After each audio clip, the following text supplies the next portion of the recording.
ఇక హైదరాబాద్ నగరంలో సంచలనం సృష్టించిన కుకట్పల్లి బాలిక మర్డర్ మిస్టరీ వేడింది. ఎట్టకేలకు ఎస్ఓటీ పోలీసులు హత్య కేసును ఛేదించారు. ఇక బాలిక సహస్రను 10th క్లాస్ చదివే బాలుడు హత్య చేసినట్లు గుర్తించారు.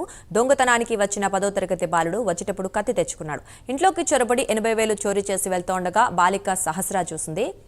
దీంతో బాలికపై దాడికి దిగాడు. బాలికపై కూర్చొని గొంతు నిలిమాడు. చనిపోయిందో లేదోనని ఆ తర్వాత గొంతు కోసాడు బాలుడు.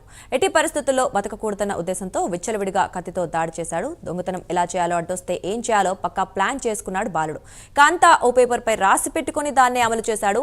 బాలిక ఇంటి పక్కనే నిందితుడు 15 నిమిషాలున్నట్లు పోలీసులు గుర్తించారు. ఓ సాఫ్ట్వేర్ ఉద్యోగి ఇచ్చిన సమాచారంతో మర్డర్ మిస్టరీ వేడింది. హత్యకు పాల్పడిన బాలుడి ప్రవర్తన అత్యంత క్రూరంగా ఉంది. బాలుడి నుంచి లెటర్, కత్తి, రక్తంతో కూడిన దుస్తులు స్వాధీనం చేసుకున్నట్లు పోలీసులు తెలిపారు.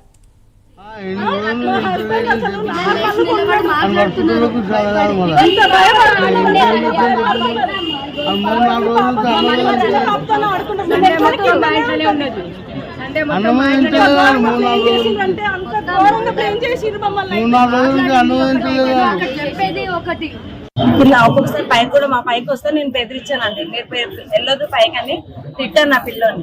నార్మల్ గానే ఉండేవాళ్ళ, అంత ఏం లేకపోతున్నా. వస్తారు పిల్లలతో ఆడుకుంటారు కదా అండి, అట్లనే వెళ్తుంటే బెదిరించేదాన్ని. నేను ఎవరు వెళ్ళొద్దండి పైకి అని బెదిరించాలి. ఎవరినైనా ఆ పిల్లగానే అనే కాదు, ఎవరినైనా బెదిరించేదాన్ని. ఇక్కడ ఈ గల్లీలోనే ఎక్కువ ఆడతారు. ఇక్కడ ఆడుకుంటారు.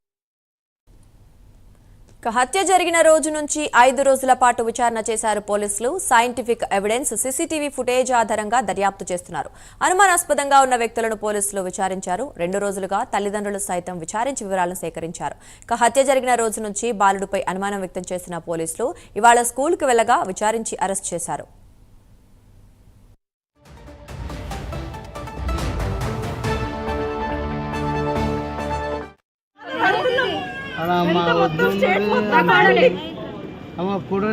చిన్న పిల్లలు ఉన్నారు తెలుసా, పడుకున్నారు.